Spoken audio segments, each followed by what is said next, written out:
வாழ்க வளமுடன். ஒரு அன்பர் நற்பவி மந்திரம் சொல்றது மூலமா நம்மளுடைய கர்ம வினைகள் தீருமா அப்படின்னு சொல்லி கேட்டிருந்தாரு. கர்ம வினைகளுக்கு தீர்வா இந்த மந்திரங்கள் எல்லாத்தையும் நாம சொல்ல ஆரம்பிச்சோம் அப்படின்னம்னா, அது ஒரு புது வினையா தான் நம்மகிட்ட திரும்பி வரும் அப்படின்றத ஃபர்ஸ்ட் நான் ஞாபகப்படுத்திக்கிறேன். அது எப்படி அப்படின்றதையும் இந்த வீடியோல நாம தெரிஞ்சுக்கலாம். அது மட்டும் இல்ல, நம்மளுடைய வினைகளை போக்க முடியாத இந்த மந்திரங்கள் எதுக்காக உருவாக்கப்பட்டுச்சு, இதை சொல்றதுனால உண்மையான பலன்கள் தான் என்ன அப்படின்ற கேள்வியும் உங்களுக்கு வரலாம். அதுக்கான பதிலாகவும் இந்த வீடியோ இருக்க போகுது. ஃபர்ஸ்ட் நாம வினைகளை தீர்த்துக்கிறதுக்காக இந்த மந்திரங்களை பயன்படுத்தினோம்னா அது புது வினையா எப்படி மாறுது அப்படின்றத தெளிவா தெரிஞ்சுக்கலாம். இப்போ உதாரணத்துக்கு நாம இந்த உலகத்துல பல செயல்களை செஞ்சு இன்ப துன்பங்களை அனுபவிச்சுக்கிட்டு இருக்கோம். இந்த செயல்களெல்லாம் செய்யறதுக்கு நமக்கு உதவியா இருக்கிறது நம்மளை சார்ந்தவர்கள், இந்த சமுதாயம், இந்த இயற்கை அப்படின்னு பல விஷயங்கள் நமக்கு உதவி பண்ணிக்கிட்டு இருக்கு. இவங்க எல்லாத்துக்கும் நாம கடமைப்பட்டிருக்கோம். நன்றி கடனா திருப்பி நாம எதையாவது ஒன்று செஞ்சுக்கிட்டே தான் இருக்கணும். செஞ்ச செயல்களுக்கும் நமக்கு திரும்பி விளைவு இருக்கு. அந்த விளைவு இன்பமாவோ அல்லது துன்பமாவோ இருக்கு. இன்பமா இருந்ததுன்னா அதை பத்தி நாம சிந்திக்கவே மாட்டோம். ஆனா துன்பமா இருக்கு, இல்ல நம்மளுடைய எதிர்கால வாழ்க்கை அப்படின்றது துன்பமா இருக்கிறதுக்கான வாய்ப்பை நம்மளால யூகிக்க முடியுது அப்படின்னாலும் நமக்கு கவலை தொத்திக்கும். அதை சரி பண்றதுக்காக தான் நாம இது போன்ற பல விஷயங்களை செய்ய ஆரம்பிக்கிறோம். திரும்பி வரக்கூடிய அந்த எதிர்கால வாழ்க்கை அப்படின்றது தான் நாம இப்போ வரைக்கும் செஞ்ச செயல்களுக்கான விளைவா அங்க இருக்கு அப்படின்றத ஓரளவுக்கு நம்மளால யூகிக்க முடிஞ்சாதான் இந்த கர்மா பத்தின பயமும் நமக்கு வரும். ஆனா இப்போ உதாரணத்துக்கு நாம ஒரு செயல் செய்யறோம்னு வச்சுக்கோங்க. ஒரு விதையை மண்ணில் நடுறோம். நட்டுட்டு அந்த விதை முளைக்க கூடாது, இல்லை அந்த விதை தன்மைக்கு மாறா வேற ஒரு மரமா அது முளைக்கணும் அப்படின்றது நம்மளுடைய வினைகளோட விஷயமா இருக்கு. இப்போ உதாரணத்துக்கு நாம இதுவரைக்கும் செஞ்ச செயல்களோட விளைவு அப்படின்றது எதிர்காலமா நிக்குது. அதை பார்த்து நாம பயப்படுறோம் அப்படின்னம்னா அது வரக்கூடாதுன்னு நினைக்கிறோம், இல்லை வேற விதமா வரணும்னு நினைக்கிறோம். இதே போலதான் நாம செஞ்ச செயல், ஒரு விதையை நாம நட்டிருக்கோம், அதன் தன்மைக்கு மாறி முளைக்கணும், இல்லை முளைக்கக்கூடாது அப்படின்ற விஷயமும் ஒத்து போகும். இப்போ ஒரு விதையை நட்டாச்சு, கண்களை மூடி அமைதியா உட்காந்து ஏதோ ஒரு மந்திரத்தை 1,00,000 கோடி தடவை நீங்க சொல்லிக்கிட்டே இருங்க. எதுக்காக அப்படின்னா அந்த விதை அப்படின்றது முளைக்கக்கூடாது, இல்லை வேற விதமா இப்போ தென்னை மரத்தை நீங்க நட்டிருக்கீங்க அப்படின்னா மாமரமா அது முளைக்கணும் அப்படின்றதுக்காக நீங்க அந்த மந்திரத்தை சொல்லிக்கிட்டு இருக்கீங்கன்னா அது நடக்குமான்னு கேட்டீங்கன்னா நிச்சயமா நடக்காது. இப்ப இன்னொன்னையும் இதுல கவனிக்கணும். இப்போ ஒரு செயலை நீங்க செஞ்சிட்டீங்க, அதுக்கான விளைவு உங்களுக்கு வரப்போகுது. அது வரக்கூடாது அப்படின்ற எண்ணத்துக்காகவோ இல்லை வேற விதமா வரணுன்ற எண்ணத்துக்காகவோ உங்களுடைய மனசுல ஒரு எண்ணம் தோணுது. அந்த எண்ணம் மந்திரங்களா இங்க சொல்ல மாறுது. இந்த சொல்ல நீங்க சொல்றதுக்காக கண்ணை மூடி உட்காந்துருக்கீங்க, இல்லை ஏதோ ஒரு பிரார்த்தனை நிலையில இருக்கீங்க அப்படின்னா அது ஒரு செயலா மாறுது. ஸோ இந்த எண்ணம் சொல் செயல் அப்படின்றதுக்கான அந்த நேரங்கள்னு எடுத்துக்கோங்க. அது எப்படி இருக்கும், எதன் தன்மையில இருக்கும், அது ஒரு விதையா உங்களுக்கு இங்க நீங்க போட்டுக்கிட்டு இருக்கீங்க. எதிர்கால ஒரு விளைச்சலுக்கு விதையா மாத்திருக்கீங்க. இந்த எண்ணத்துக்கான நேரம், சொல்லுக்கான நேரம், பிளஸ் அந்த செயலுக்கான விளைவு அப்படின்றத இங்க நீங்க கிரியேட் பண்ணிட்டீங்க.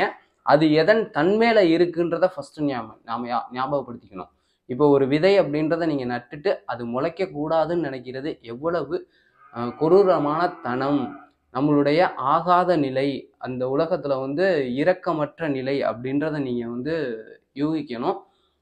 இன்னொன்று, அது மாறி முளைக்கணும் அப்படின்ற ஒரு விஷயமும். இப்போ உங்களுடைய குணத்துல இருந்து நீங்க மாறணும், வேற மாட்டம் இருக்கணும் அப்படின்னு யாராவது சொன்னாங்க அப்படின்னா உங்களுக்கு எவ்வளோ கோபம் வரும் உங்களுடைய தன்மையில இருந்து. இப்போ உதாரணத்துக்கு நான் உயிர்களை கொல்ல மாட்டேன், உணவுக்காக உயிர்கொலை செய்ய மாட்டேன், நான் சைவத்துல தான் இருப்பேன்றது என்னோட எண்ணம். ஆனா என்னை மாத்தி இந்த உயிர்களோட கொன்று அதை சாப்பிடணும்னு யாராவது சொல்றாங்க, நினைக்கிறாங்க அப்படின்னா எனக்கு எவ்வளோ வருத்தமா இருக்கும்.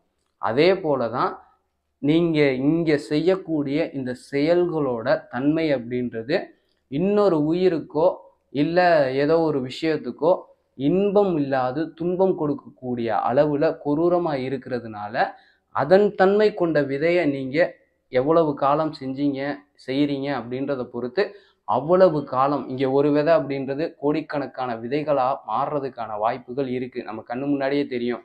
ஒரே ஒரு விதை முளைச்சிருச்சு அப்படின்னா அதுல இருந்து எத்தனை விதை வரும், அந்த விதைகள்ல இருந்து எவ்வளவு விதை வரும் அப்படின்றது யாருனாலையும் இங்க யூகிக்க முடியாது. அதே போல இங்க ஒரு தன்மை கொண்ட ஒரு விதையை நீங்க விதைச்சிட்டீங்க அப்படின்னா எதிர்கால வாழ்க்கை அப்படின்றது எப்படி சுகமா இருக்கும். ஸோ நாம கர்ம வினைகளுக்கு ஒரு தீர்வா மந்திரங்கள் எல்லாம் சொல்லக்கூடாது அப்படின்றத ஃபர்ஸ்ட் நீங்க வந்து அண்டர்ஸ்டாண்ட் பண்ணிக்கோங்க. அப்புறம் எதுக்காக இந்த மந்திரங்களை உருவாக்குனாங்க அப்படின்ற கேள்வி நம்ம கிட்ட வரும்ல. இந்த மந்திரங்கள் அப்படின்றதுக்கு எதை அடையாளமா சொல்லியிருக்காங்க. இப்போ உதாரணத்துக்கு ஓம் நம சிவாய அப்படின்ற ஒரு மந்திரத்தை எடுத்துக்கோங்க, இல்லை அருட்பெரும் ஜோதி அப்படின்ற மந்திரத்தை எடுத்துக்கோங்க, இல்லை வாழ்க வளமுடன் அப்படின்ற மந்திரத்தை எடுத்துக்கோங்க. இப்போ இந்த மந்திரங்களுக்கு ஒரு அடையாளமா என்ன கொடுக்கப்பட்டிருக்கு? ஓம் நம சிவாய அப்படின்னா நீங்க யாரை நினைப்பீங்க? இப்போ சிவனை தானே நினைக்க முடியும். இப்போ ஏதாவது பிசாசை நினைச்சுக்கிட்டு இந்த ஓம் நம சிவாய சொல்ல முடியுமா? இல்லை சொல்லும் போது பிசாசு ஞாபகத்துக்கு வருமா? வரப்போறது இல்லை. உங்களுடைய மனசுல வந்து இறைவன் பற்றின எண்ணங்கள் தான் இருக்கும். இந்த இறைவன் அப்படின்றது இயற்கையை தான் குறிக்குது. இந்த இயற்கையின் சக்தி அப்படின்றது நம்ம உடல்ல ஒவ்வொரு நாளும் அழகா தூக்கத்தை வர வைக்குது. தூங்கி எந்திரிச்சதுக்கு அப்புறம் பலவிதமான உணவுகளை உள்ள தள்ளுறோம். இது எல்லாத்தையும் தேவையான சத்துக்களா மாற்றி தேவையில்லாத கழிவுகளா வெளியில தள்ளுற வரைக்கும் பலவிதமான உதவிகளை செஞ்சு நாம இந்த உலகத்துல வாழ்றதுக்காக உதவி பண்ணிக்கிட்டு இருக்கு. ஸோ இதன் தன்மையை நாம நினைக்கிறதுனால, இதோட நாம இணைஞ்சிருக்கிறதுனால நமக்கு நிச்சயமா நல்லது தான் நடக்கும். இன்னும் ஒன்று, இந்த மந்திரங்களை சொல்லும்போது நமக்கு நம்ம மனசுல இருக்கக்கூடிய அவநம்பிக்கை, பயம், பதட்டம் இது எல்லாம் நீங்கி போகும். என்ன காரணம்னா 24 மணி நேரத்துல 1 மணி நேரம் அப்படிங்கிறது நீங்க மந்திரம் சொல்லும்போது இயற்கையை நினைக்கிறீங்க, இறைவனை நினைக்கிறீங்க. வாழ்க வளமுடன் அப்படின்ற அந்த வார்த்தைக்கு ஒரு நல்ல வைப்பு தான் இருக்கும். வாழ்த்துறாங்க. அப்ப ஒருத்தன் இப்ப என்னை பார்த்து வாழ்க வளமுடன் சொல்றான்னா அவனை நான் திருப்பி திட்ட முடியுமா? முடியாதுல்ல. ஸோ அந்த இடத்துல வந்து ஒரு அன்பு அப்படின்றது அந்த 2 நிலைக்கும் ஒரு சமர்ப்பணமா ஒரு சங்கமிக்கக்கூடிய ஒரு நிலையை வந்து உருவாக்கிக்கிட்டு இருக்கு. ஸோ இந்த மந்திரங்களை நீங்க 1 மணி நேரம் சொல்றீங்க அப்படின்னா, இதை சொல்லாம இருந்தீங்க அப்படின்னா என்ன பண்ணிக்கிட்டு இருந்திருப்பீங்க? ஏதோ ஒரு செயலை செஞ்சுக்கிட்டு இருந்திருப்பீங்க. இல்லை ஏதோ ஒரு பலவிதமான எண்ணங்களோட பயணப்பட்டுக்கிட்டு இருப்போம். அது எல்லாம் எதன் தன்மைக்கு தகுந்தாற் போல இருக்கோ அது போன்ற விதைகளை விதைச்சிக்கிட்டு இருப்போம். ஆனா இங்க 1 மணி நேரம் நாம இயற்கை சார்ந்த நினப்போட அந்த பேராற்றலோட பேரமைதியோட நாம இருக்கிறதுனால அது சம்பந்தமான விதைகள் விதைக்கப்படுது. அந்த ஒரு விதை பல கோடி விதைகளா மாறும் தருவாயில உங்களுடைய வாழ்க்கை அப்படின்றது எப்பவுமே இன்பமயமா இருக்கும். இப்போ உதாரணத்துக்கு நீங்க ஒரு 10 நாள்ல எந்த விதமான இயற்கை சார்ந்த ஒரு விஷயத்தையும் இறைவன் சார்ந்த ஒரு விஷயத்தையும் செய்யாம இருக்கீங்க அப்படின்னா உங்களுக்குள்ள அந்த ஒரு குட் வைப் அப்படின்றது இருக்காது. ஆனா தினமும் காலையில நீங்க வெள்ளனமா எந்திரிக்கிறீங்க, எக்ஸசைஸ் பண்றீங்க, குளிச்சு முடிச்சுட்டு ஒரு 1 மணி நேரம் அமைதியா உட்காந்து பிரார்த்தனை செய்யறீங்கன்னா உங்களுக்கே ஒரு நம்பிக்கை வரும். அந்த நம்பிக்கை அப்படின்றது இந்த கர்ம வினைகள் அப்படின்றத எப்பவுமே தீர்க்க முடியாது. அதுக்கான தீர்வு அப்படின்றது என்னன்னு பார்த்தீங்கன்னா ஏத்துக்கிட்டு அதை கடந்து போறது தான். அப்ப அதை ஏத்துக்கிறதுக்கு நம்ம கிட்ட ஒரு நம்பிக்கை வேணும், தைரியம் வேணும்.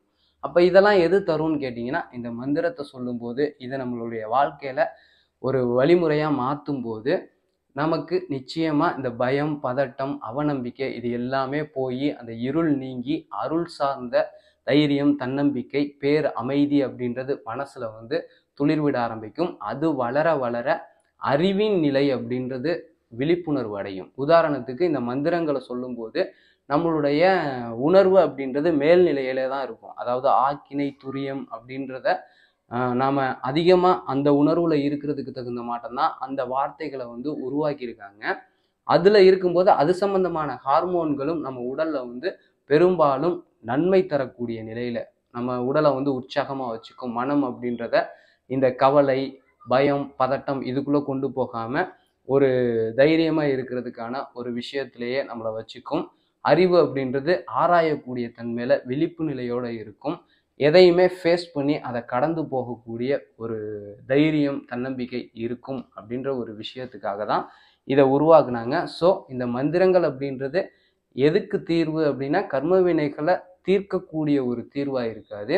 அந்த கர்ம வினைகளை ஏத்துக்கிட்டு கடந்து போகிறதுக்காக இந்த மனதை பக்குவப்படுத்தும், அறிவை விழிப்பா வச்சுக்கும், இந்த உடலை ஆரோக்கியமா வச்சுக்கும் அப்படின்ற ஒரு விஷயத்த நான் இங்க உங்ககிட்ட சொல்லிக்க விரும்புகிறேன். ஓரளவு புரிகிற அளவுக்கு சொல்லியிருப்பேன்னு நினைக்கிறேன். இந்த தகவல் பற்றிய உங்களுடைய கருத்துக்களை கீழே கமெண்ட்ல பதிவு செய்யுங்க. இதே போல இன்னொரு வீடியோவில் உங்களை சந்திக்கிறேன். வாழ்க வையகம், வாழ்க வளமுடன், குருவே துணை, குருவாழ்க.